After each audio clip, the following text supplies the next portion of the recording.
Hi there, it's Rosie Marie here, and today I wanted to talk about a very common Zelda theory and why it just can't be true. I've seen it pop up in a lot of places, but it just doesn't make any sense when looking at the wider lore of the series. So without further ado, let's start explaining it. So first, what is this theory? Well, I'm talking about the theory, first popularized by MatPat, that Link died during the events of Majora's Mask. The theory goes that after Ocarina of Time, Link went into the Lost Woods to find his old companion Navi, but he died along the way during the opening sequence of Majora's Mask. How this happened varies from simply falling into a hole, with the portal being his own death, to becoming a Skull Kid after becoming in the Lost Woods without the Great Deku Tree's protection, making it more symbolic. Either way the theory goes, the rest of Majora's Mask is supposedly Link's spirit coming to accept the fact that he's dead. The thing is, this theory makes no actual sense when we look further into it. To understand this, we need to know that the Link in Ocarina of Time and Majora's Mask, also known as the Hero of Time, is one of many different incarnations of the hero spirit, and each one is a different Link who exists at a different point in time. This Link in particular definitely has one of the most tragic stories, but he has been confirmed to have survived to adulthood. How? Well, we simply have to look at the next game on the timeline after Majora's Mask, and my personal favorite Zelda game, Twilight Princess. First, we know the Hero of Time lived to adulthood and had children. The Hero of Twilight, who is the Link in Twilight Princess, is canonically a descendant of the Hero of Time, and I think we can safely say that the Hero of Time was not a father at 10 years old, which is the age he supposedly died at.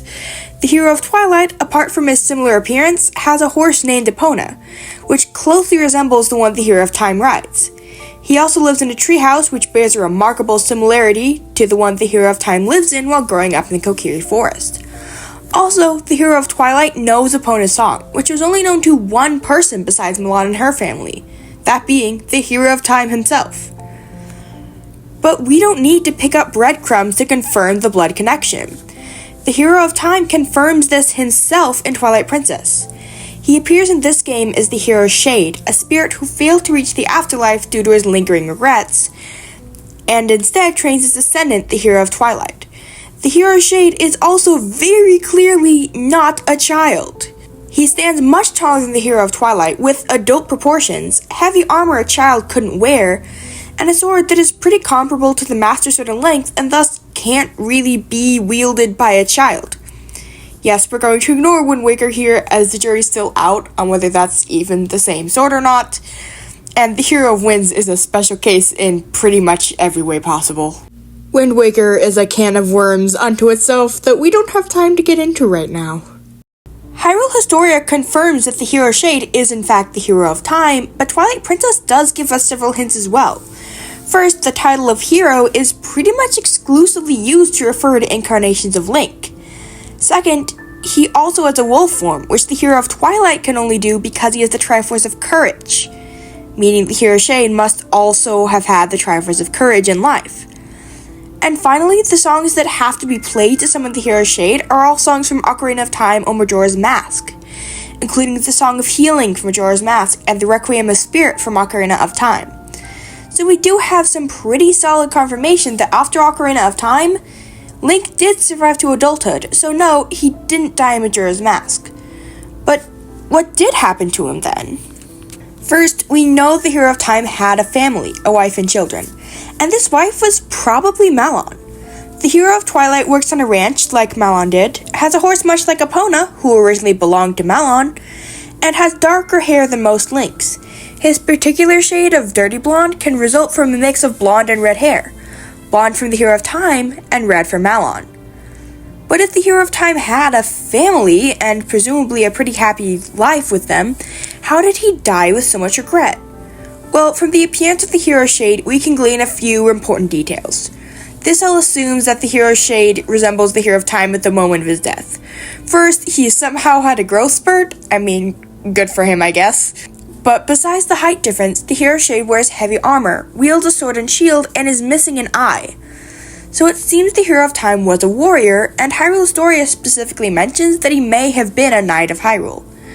But then why is he a skeleton? Well, Remember how part of the theory we just debunked was that the Hero of Time got lost in the Lost Woods? That may have actually happened just much later on when he was fully grown and had had a successful family life and military career. Perhaps one day, the Hero of Time began to wonder again where his faithful fairy companion had gone. Or perhaps he was sent on a mission to the Lost Woods since he'd once lived among the Kokiri. Either way, he entered the Lost Woods not realizing that it was no longer a safe haven. Without the Great Deku Tree, there was nothing to protect him, and he was transformed, not into a Skullkid as a child would be, but into a Stalfos. His body roamed the woods, but his spirit lingered, the many regrets of his life not allowing him to pass on until he had trained his descendant to fully defeat Ganon. And that is the true tragedy of the Hero of Time. Man, he might have been a little better off if that original theory was true. But I do hope you enjoyed this video, even though it was just kind of small and bite-sized. I've seen a lot of misconceptions around the Hero of Time and the Hero Shade, but hopefully I managed to set the record straight here. Should I do more Zelda theories here? Maybe one over the Hero of Winds and his whole can of worms, or over some other topic in the series? I don't know. Let me know! As always, I'll see you in the next video. Bye for now!